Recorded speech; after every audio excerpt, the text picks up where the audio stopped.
Hello students, very warm welcome to infinity learn NEET by Shri Chaitanya. तो आज मैं हाजिर हूं आपके सामने वापस से बहुत ही सुपर अमेजिंग सा एक सेशन लेकर के।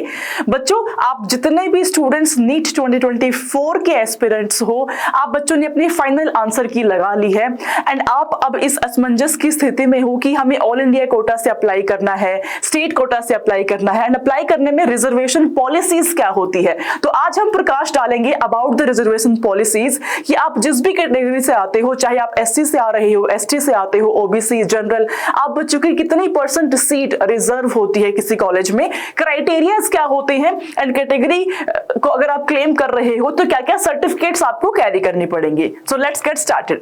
शुरुआत हम करते हैं about the total number of MBBS seats. अगर हम सीट्स की बात करें बच्चों, इस साल लगभग 25 लाख बच्चे ने नीट 2024 के एग्जाम में रजिस्टर किया एंड नियर अबाउट 23 लाख बच्चे अपीयर भी हुए हैं against the seats which are 1 lakh के करीब आपकी एमबीबीएस सीट्स हैं, 27,868 आपकी बीडीएस सीट्स है, 52,720 आपकी आयुष वाली सीट्स है, 603 आपकी बीवीएससी एंड एएच की सीट्स है। अब ये जितनी भी सीट्स है आपकी, ये सारी सीट डिवाइडेड होती है कैटेगरीज के अंदर। अगर मैं बात करूं कैटेगरीज की तो जनरल कैटेगरी हमारी हो जाती है, then we have general with economically weaker section that is EWS. उसके कुछ क्राइटेरियाज है, I will be telling you. OBC में आपका नॉन क्रीमी लेयर डिफरेंट है, क्रीमी लेयर आपका डिफरेंट है, then we have SC, then we have ST. तो अगर हम इन कैटेगरीज की बात करें बच्चों, तो आपके जो एससी वाले स्टूडेंट्स हैं, जो एससी कैटेगरी से आते हैं, टोटल जितने भी नंबर ऑफ सीट्स है उसमें 15% रिजर्वेशन आपके एससी वाले स्टूडेंट्स की है। एसटी वाले बच्चों की वही रिजर्वेशन 7.5% है। मतलब टोटल जो सीट्स है 1 लाख का 15% seats are reserved for SC candidates. 1 lakh का 7.5% seats are reserve for ST.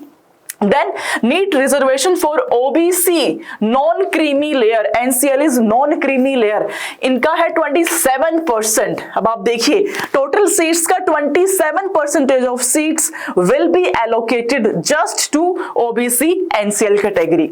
Then we have general category जो कि ईडब्ल्यूएस से आते हैं, इकोनॉमिकली वीकर सेक्शन। इसका परसेंटेज है 10%। तो 1 लाख का 10% seats are reserve for general EWS. And person with disability, जिसको कुछ भी डिसेबिलिटी है, आपको प्रॉपर सर्टिफिकेट्स को शो करना पड़ेगा to prove the disability and उन बच्चों को 5% रिजर्वेशन आपको मिल रहा है। तो आप इसको अगर जोड़ेंगे तो near about 40% seats normal general candidate के लिए बच जाती है। तो ये जितनी भी सीट्स है पूरे ऑल ओवर इंडिया की सीट्स की हम बात कर रहे हैं। डिफरेंट कॉलेज में इसका नंबर ऑफ सीट डिफरेंट होता है। जब भी आपका रिजल्ट कार्ड आता है, रैंक कार्ड आता है, तो उसके अंदर आपकी एक रैंक लिखी हुई है जो ऑल इंडिया रैंक है, एक आपकी कैटेगरी वाली रैंक लिखी हुई है। तो अगर मैं बात करूं लेट से एससी वाले कैंडिडेट्स की, तो अगर कैटेगरी रैंक आपकी 1 है, इसका मतलब ये है चाहे नंबर आपके 400 है, चाहे 350 है, चाहे 250 ही क्यों ना है, अगर रैंक आपकी 1 है तो एम्स दिल्ली में अगर 4 सीट है आपकी तो 1 सीट को आप क्लेम कर सकते हैं। तो ये जो आपका जितना भी काउंसलिंग का प्रोसेस होगा that will be dependent upon your category वाली जो रैंक है उस पे। तो इसीलिए आपकी जनरल कैटेगरी की डिफरेंट रैंक निकल के आती है, जनरल ईडब्ल्यूएस की डिफरेंट रैंक निकल के आती है, OBC different rank, SC ST सबकी एक डिफरेंट रैंक आपकी आती है और कैटेगरी वाइज रैंक पे ही आपको एडमिशन लेना है। अदरवाइज जो बची हुई रिमेनिंग 40% सीट्स है उसी को आप क्लेम कर सकते हो।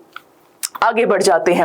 अगर हम बात करें NEET reservation criteria specifically economically weaker section, तो देखिए जो आपकी जनरल कैटेगरी है उसको भी डिवाइड किया हुआ है। 10% सीट्स आपकी इकोनॉमिकली वीकर सेक्शन के लिए है और इकोनॉमिकली वीकर सेक्शन के लिए भी आपको सर्टिफिकेट लेकर के जाना पड़ेगा, दैट इज ईडब्ल्यूएस सर्टिफिकेट। ये सर्टिफिकेट आपको बनवाना पड़ेगा। ये जो एक्ट है ये ministry of health and family welfare ने लेकर के आया था ये वाला कोटा इन 2019।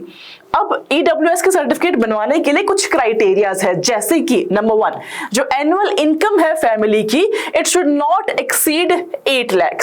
8 लाख से ज्यादा एनुअल इनकम आपके पेरेंट्स की नहीं होनी चाहिए। सेकेंड, 5 एकड़ ऑफ एग्रीकल्चर लैंड इससे ज्यादा आपकी नहीं होनी चाहिए। नंबर 3 क्राइटेरिया है रेजिडेंशियल जो फ्लैट अगर आपके पास में है तो वो 1000 स्क्वायर फीट से ज्यादा नहीं होना चाहिए। Residential plot of 100 square yards and above is in notified municipalities नहीं होना चाहिए। Residential plot of 200 square yards and above in areas other than the notified municipalities. तो अगर आप ये सारे क्राइटेरिया को फुलफिल करते हैं देन आपका ईडब्ल्यूएस का सर्टिफिकेट बनता है, और आप जब आप ईडब्ल्यूएस सर्टिफिकेट को दिखाते हैं तभी आप उस 10% सीट्स को क्लेम कर सकते हैं। तो बची हुई जो लगभग 40% सीट्स है those will be for general candidate. Moving on to PWD, जो पर्सन विद डिसेबिलिटी है उन्हें भी सर्टिफिकेट को शो करना पड़ेगा, सबमिट करना पड़ेगा। काउंसलिंग के टाइम पे बकायदा अपनी सर्टिफिकेट डालनी पड़ेगी। आप किसी भी कैटेगरी से आते हो, चाहे ओबीसी है, चाहे एससी है, एसटी है, जनरल है, जनरल ईडब्ल्यूएस है, आपको अपनी कैटेगरी सर्टिफिकेट वहां पे जरूर अपलोड करनी पड़ेगी, अदरवाइज आप उन सीट्स के लिए क्लेम नहीं कर सकते हैं।